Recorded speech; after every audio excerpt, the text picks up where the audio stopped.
Olá, estamos aqui na agência A Box Digital, no estúdio Pode Ser. Obrigado, Marcão, pelo espaço, por disponibilizar.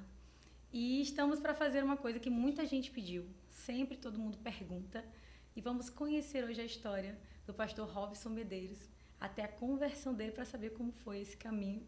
Boa tarde, pastor Robson. Boa tarde, Bruna, tudo bem? Tudo bem. Então vamos começar falando quem é Robson Medeiros. Na verdade é Robson Medeiros Elias. O famoso pastor Elias, né? Exatamente, aí daí é onde vem esse nome, Pastor Elias, né? O pessoal brinca com isso. Eu sou filho do seu Elias e da dona Salete. Eu tenho 49 anos, não era para falar a idade, mas já falei, né? E sou filho caçula. Eu tenho mais 5 irmãos, 4 homens e uma mulher, e eu sou aí o último aí da linha. E você nasceu em Natal? Nasci em Natal, aqui na capital mesmo, só que com 2 anos de idade a gente foi embora para São Paulo, juntamente aí com a família. Família toda. Família toda. E vocês foram fazer o que lá em São Paulo, seus pais? Então, meu pai, ele tinha uma farmácia aqui, ficava até ali na frente da UNP, ali onde tem aqueles pontinhos, né? Ele tinha uma farmácia e ele estava desgostoso, as coisas não estavam dando muito certo e ele resolveu vender tudo. E aí nós fomos para São Paulo, meu pai, minha mãe, os 6 filhos, mais uma tia e uma avó. Então nós fomos em 10 pessoas para São Paulo, né? Você vê aí a Como era coragem, cheio. a coragem do meu pai, né? De ir para São Paulo tentar a vida aí em 10 pessoas. E vocês foram morar em São Paulo, capital mesmo? Quando nós chegamos lá, nós fomos para ali nas imediações de Diadema, né? Que uma tia minha, irmã da minha mãe, morava lá e aí acolheu a gente no início. Mas logo nós nos mudamos para São Bernardo do Campo. E aí eu passei mais ou menos aí uns 19 anos morando em São Bernardo do Campo, até porque meu pai conseguiu trabalho na Volkswagen, né? Ele ficou trabalhando lá até se aposentar e aí ficava mais próximo para a gente conviver ali, ele ir para o trabalho. E você morava lá nessa cidade, mas era área periférica, era bairro de classe média? Como era o ambiente de onde você morava? Certo. São Paulo, assim como o Rio de Janeiro, né? Por mais que tenha uns bairros de classe média ou até de classe alta mesmo em volta, tem as favelas e tudo, então não é diferente. Então a gente morava num bairro, sim, de classe média, assim, ou média baixa, não era algo, mas eram bairros bons, mas em volta ali sempre tem ali as favelas, os morros, né? Sim. E o que você lembra mais da sua infância lá em São Paulo? Tem alguma coisa que marcou você? Ou algum período da sua vida que você lembra da infância? Então, até hoje eu não sei o motivo, mas assim, eu não me lembro muito da minha infância, assim, sabe? Quando eu cheguei, fui crescendo, eu tenho poucas lembranças, assim. Eu lembro que como eu já era o sexto, né? Então, assim, a despesa não era baixa, então eu não tive muitos brinquedos, eu não tinha, assim, ah, uma vida, assim, de coisas para marcar realmente ali a minha infância. O meu pai trabalhava muito, era muito ocupado, então, como os meus irmãos eram mais velhos também, a faixa de idade era bem diferente, né? Então eu não tinha muito assim a presença deles e tudo. Então eu não me lembro assim de tantas coisas, sabe? Algumas coisas assim, mas nada relevante. Do seu último irmão até você, a diferença de quantos anos? 4 anos. Então, quando você nasceu, ele já era grandinho, então vocês não interagiam muito nas brincadeiras. Quando eu tinha tipo 6 anos, aí ele já tinha 10, né? Então, assim, já era outra realidade, né? 10, ele já tinha 14, então já andava com outras pessoas, fazia outras coisas, então era bem diferente. E ele era mais próximo, né, dos outros irmãos mais velhos. Depois dele, tinha um outro irmão que era bem mais próximo, a Era idade mais era colado com mais ele. colada, então, mas realmente eu passei essa fase aí. Meio solitário dentro dos irmãos, né? É, E você, lá na sua infância, no finalzinho da sua infância, que aconteceram coisas importantes, né, que mostram como você trilhou o caminho da sua conversão. Então, conta pra gente, com 11 anos aconteceu alguma coisa, uma influência, conta como é que foi. sim, mais ou menos eu tinha uns 11 anos, eu fazia capoeira no clube da Scania, né, dessa fábrica aí de caminhões, e gostava muito, me dedicava bastante, né. Meu pai não apoiava, a família não apoiava, porque ele não gostava muito disso, mas eu fazia, gostava e Nessa época eu via muito os vultos, né? Assim, acho que era uma criança um pouco perturbada com algumas coisas. E eu gostava muito dessas coisas afro-brasileiras, né? Essas coisas africanas, isso me chamava muita atenção. E eu tinha alguns amigos, conheci alguns amigos da minha faixa de idade ali, e perto da casa deles era na mesma rua, mas a rua era muito comprida, então eles moravam numa outra parte dessa rua, né? Numa outra extremidade. E aí mudou-se para lá um pai de santo, ele era baiano, e ele mudou para quase em frente à casa desses meus amigos. E aí eles começaram a conhecer esse rapaz lá e tal, né? E acabaram falando sobre a minha pessoa para ele, e eles falaram: ó, você vai gostar de conhecer um cara que mudou ali para perto de casa e tal. A gente falou que você vê vultos, você gosta de capoeira, não sei o quê, então você vai gostar de conhecer. E aí me apresentaram para ele. Ninguém da sua família era evangélico ainda? Não. Os meus pais eram católicos, frequentavam a igreja esporadicamente. Meu pai, às vezes, um pouco mais do que minha mãe. E ali na missa de manhã, no domingo, e depois, durante o dia, tomava ali a cervejinha dele e tal.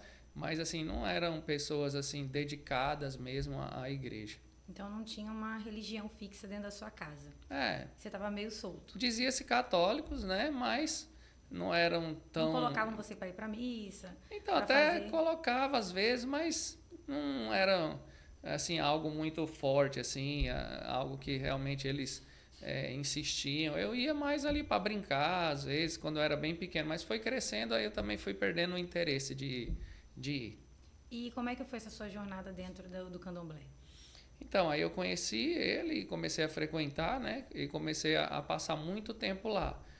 Realmente, assim, eu ia para a escola e o resto do tempo livre que eu tinha, eu ficava lá, na casa dele, lá no terreiro, né?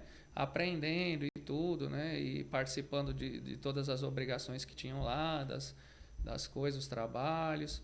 E isso, com o tempo, começou a incomodar meus pais, porque realmente eu passava muito tempo lá, só ia em casa praticamente dormir, ou ia para a escola. E aí eles ameaçaram não deixar eu ir mais, mas eu disse que se eles proibissem, eu ia morar lá. Então, era melhor eu ficar morando em casa e frequentando lá, porque eu não estava fazendo mal para ninguém, não estava fazendo nada de errado. Então, não tinha por que eu não ir. E aí eu realmente fui cada dia mais me inteirando naquilo, né, participando, indo a fundos, né, e realmente eu me tornei um filho de santo. Fiz as obrigações, né, algumas, porque tem algumas etapas, né, mas cheguei a fazer o santo, como eles falam, e aí você fica dentro de um quarto de santo por alguns dias, trancado, não tem contato com ninguém. Os meus pais, durante esse período, eles puderam ir me visitar um dia, mas eu saía de dentro do quarto de santo coberto com um lençol, eles não podiam me ver, e eu não podia falar e só gesticular o sim e não, e depois voltei para o quarto de santo e passei o resto dos dias lá cumprindo a obrigação. Então, eu cheguei a fazer o santo, né, como chamam assim no candomblé.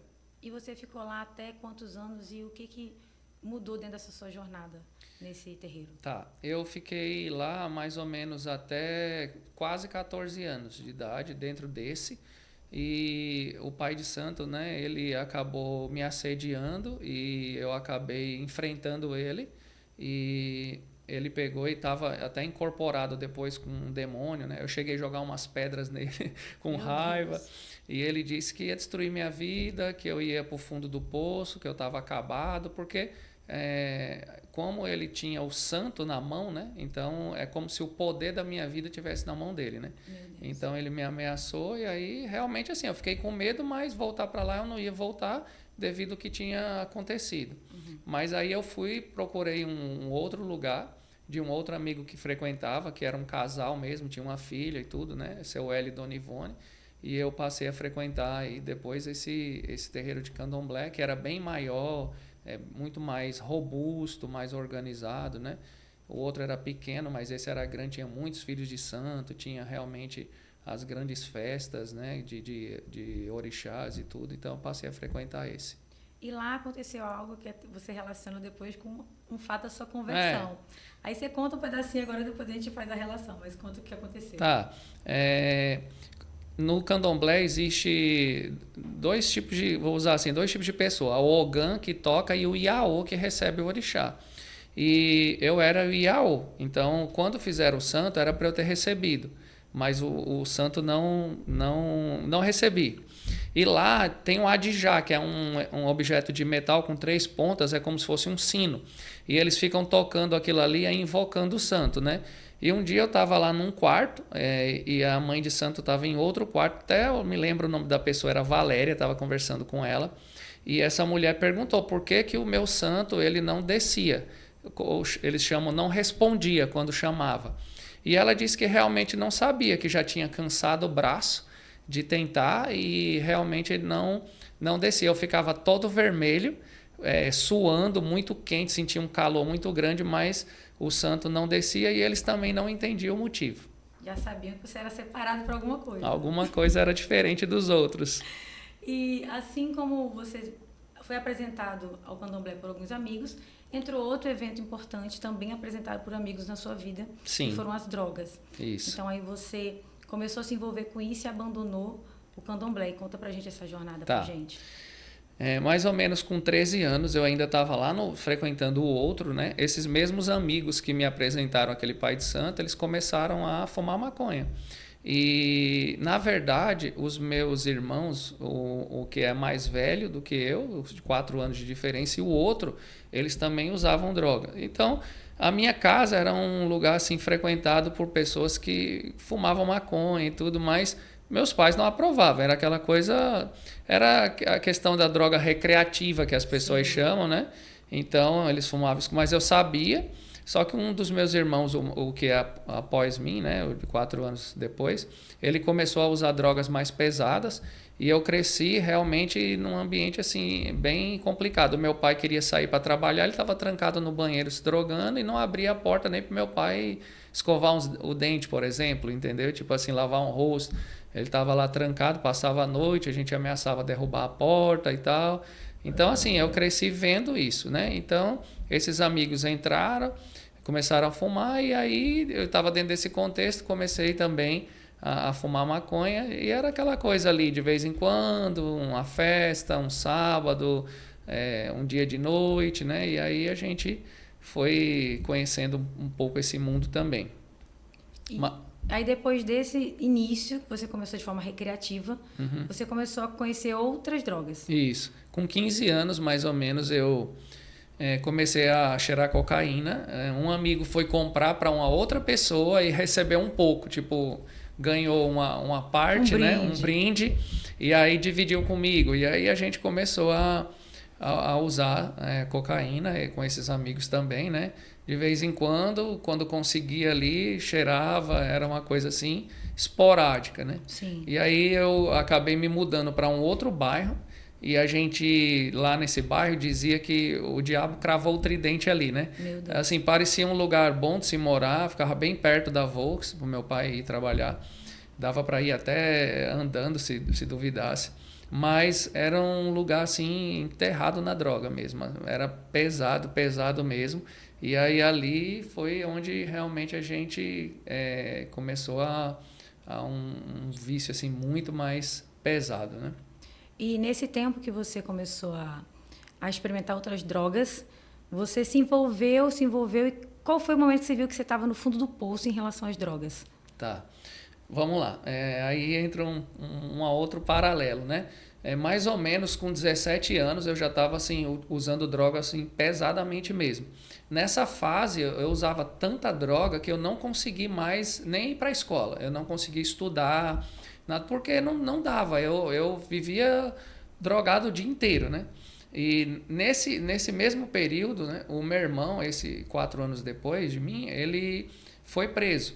Ele acabou sendo preso e foi mais ou menos aí na faixa dos 17 anos que as coisas ficaram mais complicadas. Sim. Uma pessoa do bairro, né, estava presa e ela saiu. E quando ela saiu, nós compramos, tipo assim, cocaína para fazer uma festa para ele. E ele disse, eu não cheiro mais cocaína, eu aprendi outra coisa lá no presídio e tal. E aí ele fabricou as pedras de crack. Então foi aí que eu conheci o crack. E o meu irmão, no presídio, nesse mesmo tempo, ficou preso. e a gente começou a fumar o crack. Nessa época não chamava crack, nem isso se tinha o nome ainda, chamava pitilho. A gente que fabricava as próprias pedras, não vendia no ponto de venda de droga, não vendia a pedra pronta, só vendia a cocaína e a gente fazia. E aí, com pouco tempo, começou a realmente eles fazerem as pedras, né, o crack com a pasta básica, e começou a vender as pedras prontas muito mais forte. Sim. E aí foi onde realmente assim o barco afundou de vez, né? Com a prisão do meu irmão, eu também passei a conhecer muitos traficantes lá no presídio. E o acesso às drogas, eles começaram a se tornar ainda maiores, né? Então, como eu conhecia os caras que mandavam na boca e tudo, e aí eles pediam, favor, vá lá e fale com o cara que trabalha para mim, que eu estou precisando disso, mande essa carta aqui, leve lá para minha esposa. E aí eu comecei, assim, ser respeitado, né? Nas favelas, conhecer as pessoas, ter livre acesso a qualquer hora, então negociar com os caras e tudo. Então, assim, foi onde realmente eu cheguei e falei, poxa, eu tô num caminho agora que não tem volta. Não tem volta, Você não estudava, você não trabalhava. Não. E como é que você sustentava o seu vício? Então, como eu conhecia esses caras, né? Então, os grandes locais de venda de droga lá não é um local que entra qualquer pessoa. Então, é diferente de uns pontinhos de venda de droga. Então, não entrava qualquer um. Então, para que as pessoas conseguissem chegar lá, eles precisavam de alguém. E, às vezes, os próprios traficantes falavam assim, ó, em vez de vocês ficarem vindo aqui não sei quantas vezes por dia, deixa só o Robson vir.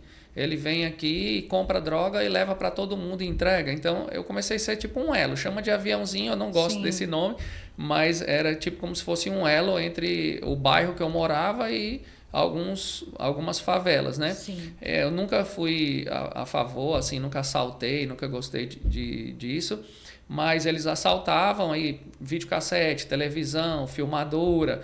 Aí, se eles fossem na boca, recebia um papelote. Sim. Aí eu ia lá e negociava, né? Tinha respeito, conseguia uma quantidade maior. Então, se eles fossem, ganhava um. Se eu fosse, ganhava 5, né?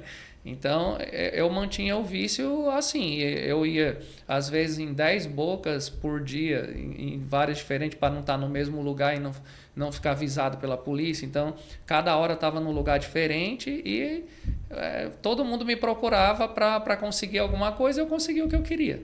E já vê que a mão de Deus também estava aí, porque você nunca foi preso, nunca foi pego para responder por algo, né? Você fazia, mas ainda tinha alguma mão segurando, porque sabia que o caminho que você ia seguir. Uma vez, assim, algumas vezes eu fui pego, né, pela polícia. Uma vez eu fui pego, realmente estava com bastante droga.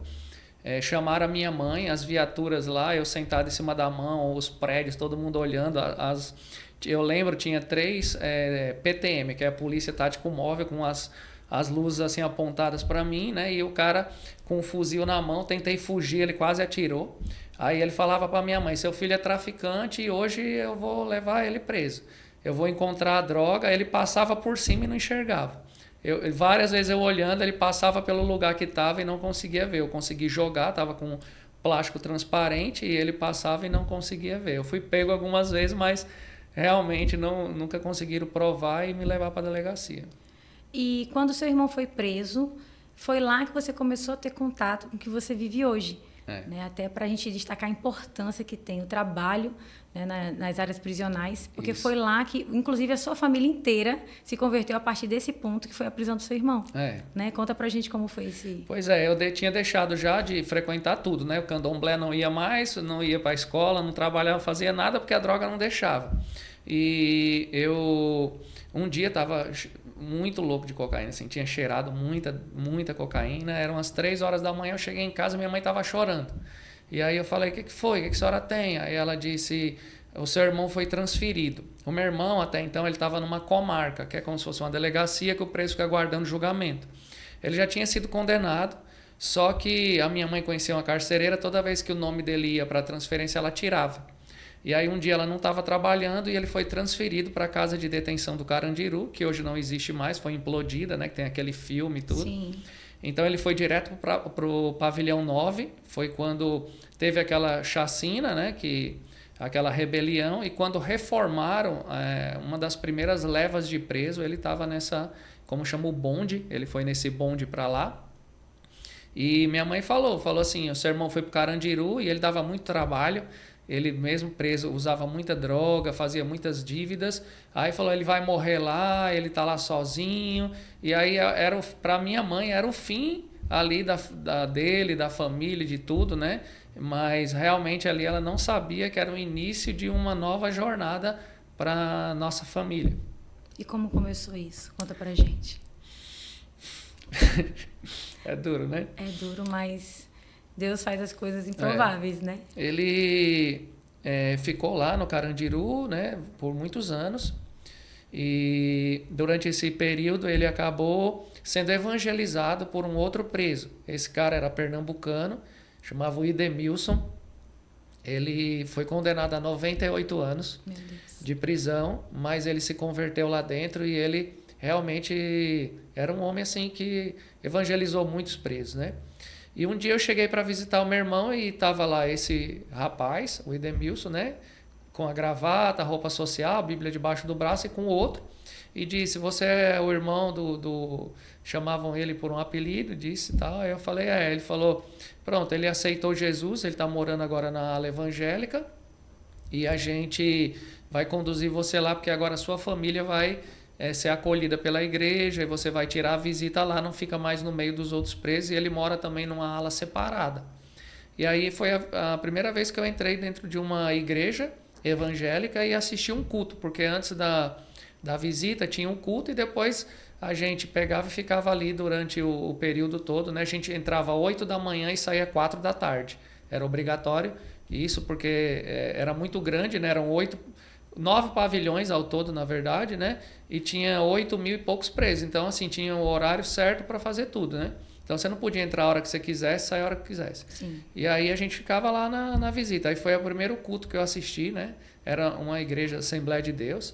Tinha um pastor de fora, mas lá dentro tinha um preso que cuidava como pastor. Ele ficou como pastor, cuidando, né? Ele era empossado por esse pastor de fora, né? Sim. Inclusive o nome dele era Elias, né? Elias? Olha a coincidência, Jesuicidência. E lá, não foi lá exatamente que você aceitou Jesus. Não. Como foi a jornada também do seu irmão aceitar, como ele começou a te influenciar, esse evangelizador da igreja, Sim. Ou da prisão, como foi que ele também começou a influenciar você? Conta. Eles me mandavam cartas, o meu irmão começou a me mandar carta falando de Jesus e tudo, né? Toda vez que eu ia visitar, assistir o culto, ficava lá com eles. E esse rapaz, o Idemilson, ele começou a me mandar muitas cartas, falando de Jesus e tudo, me explicando sobre a Bíblia. E eu guardei por muitos anos, depois eu perdi, não sei como, mas até hoje eu sinto por isso, deveria ter essas cartas. E aí ele me mandava cartas e tudo, e eu realmente comecei a ler, né, e ficar, assim, de certa forma curioso, mas não deixava de usar drogas, né. Quando eu ia visitar o meu irmão, antes dele se converter, eu usava, porque você não podia subir para as celas. Aí eu colocava roupa de preso por cima da minha e subia para as celas para usar droga. Eu usava muita droga lá dentro. Não parava, era direto, né? Não tinha esse tempo de ficar limpo, né? Sim. E aí, quando o meu irmão se converteu, isso acabou, mas ainda assim, quando eu ia visitar, de vez em quando eu comprava droga lá dentro, né? E o meu irmão, ele se desviou. Passou um tempo, ele se afastou da igreja. E quando eu fui visitar, eu comprei droga, estava com ela no bolso, aí veio esse Idemilson, né? E ele disse, se o seu irmão voltar para a igreja, você aceita Jesus? Aí eu queria que o meu irmão voltasse para a igreja, porque ele dava muito trabalho, né? Sim. Aí eu falei, eu vou. Ele falou, então bota a mão todo mundo aqui na Bíblia e vamos fazer uma oração. Aí eu falei, fiz a média, né? Falei, eu tô até com droga no bolso, eu vou jogar no ralo aqui para firmar minha palavra. Mas não tinha palavra nenhuma. E aí a gente chama de orações perigosas. Eu coloquei a mão na Bíblia e fiz aquela oração falando que se o meu irmão voltasse, eu entregava a minha vida para Jesus. Nesse momento ele não entregou a vida dele, não voltou, né, para Jesus, então eu também não entreguei. Mas Deus começou a trabalhar na minha vida e tudo, né? E eu me mudei desse bairro que eu morava para um outro lugar, que era tipo uma área de preservação ambiental, como se fosse fazendas. Conheci ali outras pessoas que usavam droga, mas era bem menos, né? Sim. E ali eu comecei a me acalmar mais. Só que assim, eu não aguentava mais aquela vida. Então eu sabia que eu não tinha expectativa de chegar a 30 anos de idade. Para mim era certo que eu não ia sobreviver até essa idade. porque se eu fosse preso eu morria no presídio, porque eu era muito cabeça quente, esquentadíssimo. E na rua eu não tinha limite, então assim, eu achava que não ia ficar vivo. Mas eu não aguentava mais, e às vezes eu até chorava assim, madrugadas, assim, no efeito da droga, não conseguia dormir. E eu ficava, se Deus existe, eu preciso sair disso. E a minha cabeça muito confusa e às vezes pedia a morte, né? Queria morrer, porque eu não aguentava mais. Eu não suportava. Eu tenho 1,86 m, pesava 53 quilos. Muitas vezes dava entrada nos pronto-socorros, né?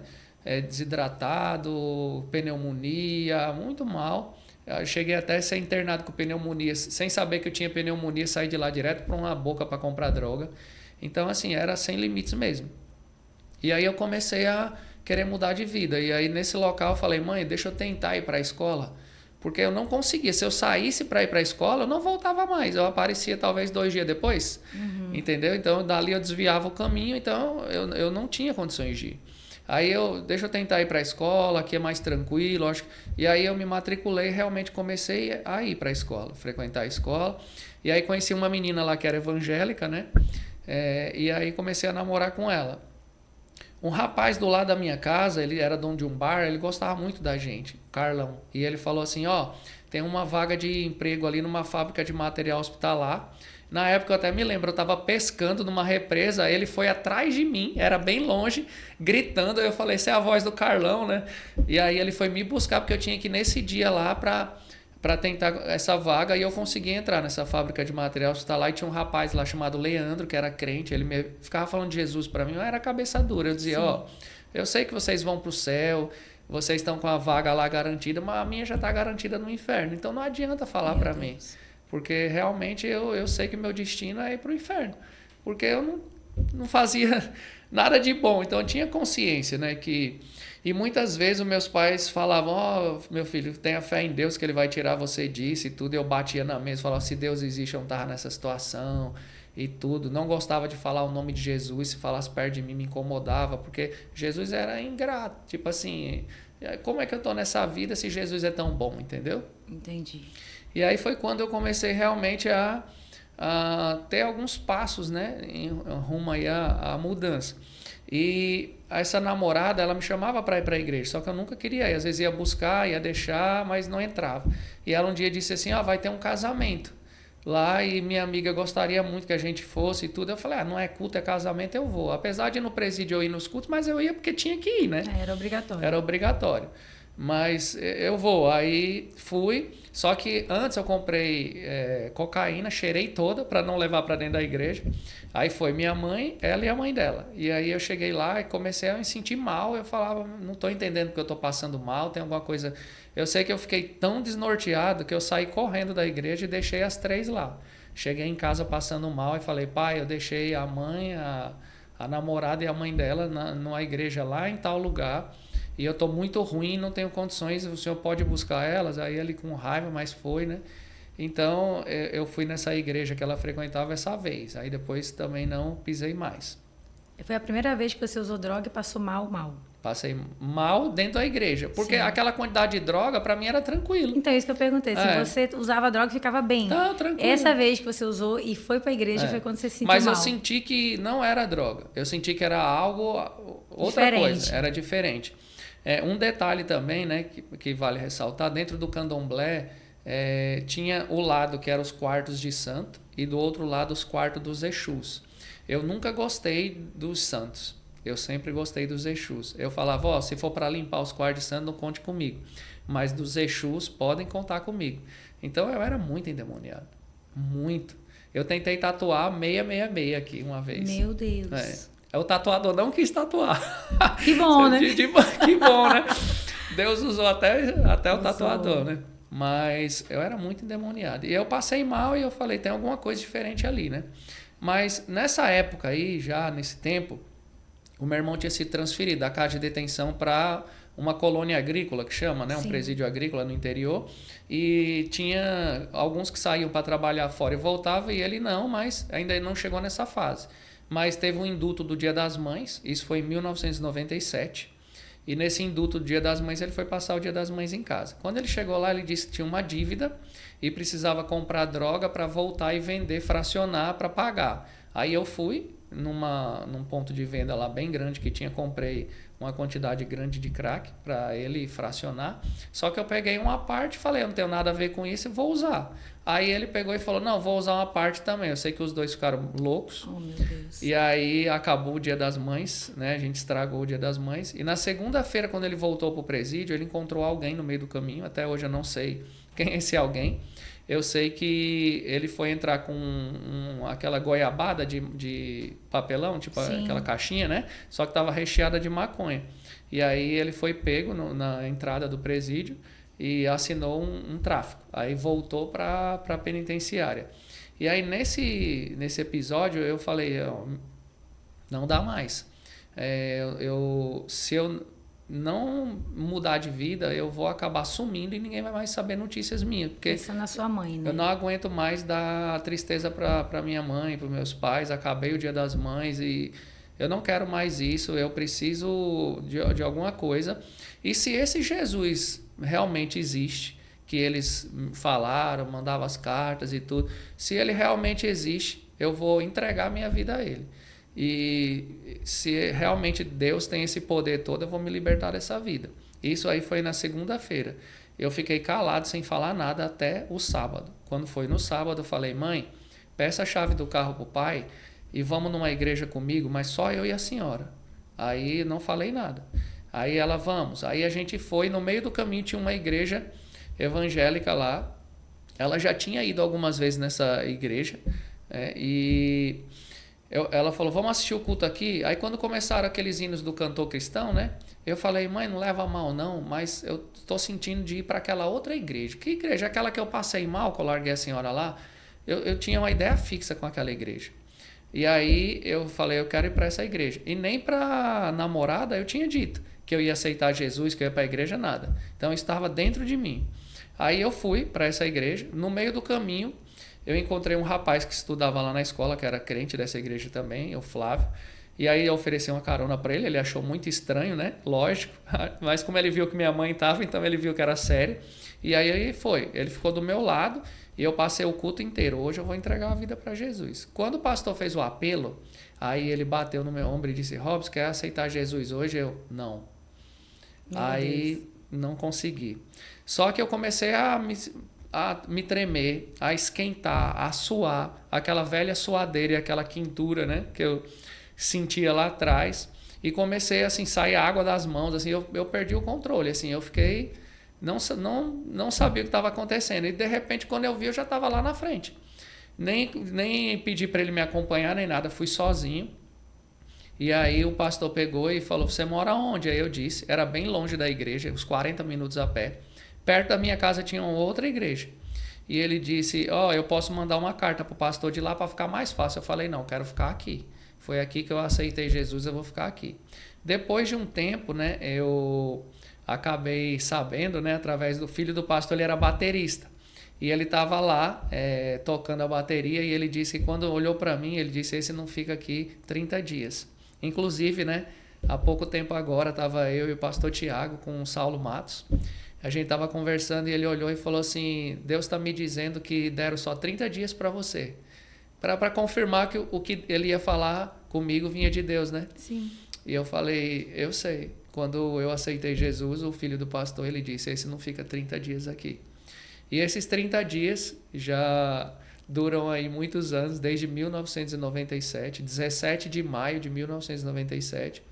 Eu entreguei minha vida para Jesus, né? Nunca me afastei. E aí, como é que foi que aconteceu o processo da minha libertação? Nesse dia, no sábado, eu cheguei em casa, eu escutava rock pauleira, né? Não era nem heavy metal, era thrash metal. Então eu escutava bandas assim, né, terríveis e tal, tinha umas camisas de thrash metal. Eu juntei tudo que eu tinha, coloquei dentro de saco e falei assim, a partir de hoje eu não uso mais essas camisas, não escuto mais essas músicas, não ando mais com essas pessoas, eu não vou mais usar droga. No domingo eu fui para o culto, na segunda eu fui para a escola.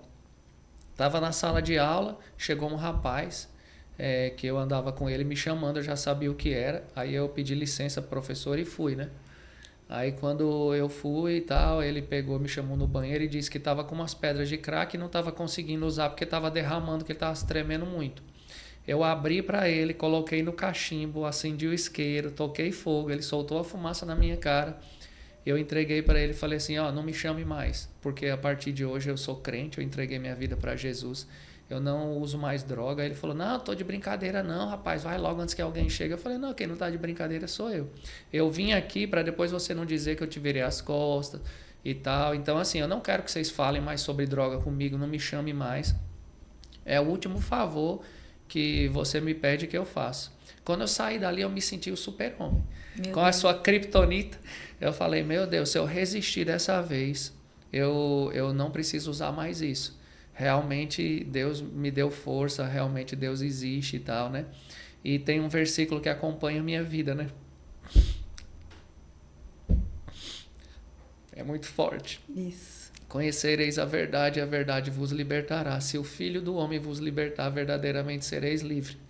Isso acompanha a minha vida. Amém. Realmente eu senti, sabe, assim, a mão de Deus sobre a minha vida, assim. E eu, por muito tempo, né, não entendi, assim, porque cada um tem o seu processo, mas o meu foi instantâneo, assim, da libertação das drogas, mas Sim. teve toda uma construção, né, sobre a minha identidade que eu tinha perdido, sobre o meu temperamento, né, sobre meus impulsos, muita coisa. Então, assim, todos nós ainda estamos no processo, né? Sim. Deus está trabalhando na vida de cada um de nós todos os dias, né, de forma individual. Mas eu nunca recaí, eu nunca voltei para as drogas, eu nunca desisti da igreja. Já aconteceu muitas coisas na minha vida durante esse período, né? Eu já acertei, já errei, já fiz coisas que agradam, coisas que entristecem. Claro, né? Não sou perfeito, mas as drogas eu deixei naquele momento, né? Assim, Meu aquela Deus. vida, sim, foi forte. foi forte. E lá atrás, né? Você citou algo que eu disse, né? Que quando invocavam, né, o meu orixá, eu ficava todo vermelho, quente, e ele não entrava, né? E outro dia eu contei isso, não faz muito tempo, até para uma pessoa, né, conversando com as pessoas maduras, mas eu não sei porquê, a pessoa acho que não acreditou, riu, mas eu acho que Deus tem um processo na vida de cada um, eu tenho certeza, assim, do que Deus fez na minha vida, né? E no dia que eu fui batizado com o Espírito Santo, eu senti aquele mesmo calor, aquele mesmo fogo que eu sentia lá atrás, né? E eu sei que o demônio ele me influenciou muito, mas ele nunca tomou posse da minha vida, porque Deus nunca deixou, né? Glória a Deus. Ele nunca entrou no meu corpo, por mais que eles chamassem, invocassem, por mais que eu fizesse o santo, todas as obrigações. Eu era um discípulo no candomblé muito dedicado, assim como eu sou hoje, você pode imaginar como eu era lá, né? Então, sempre dando o meu 100% e tudo, e ele não aconteceu, né?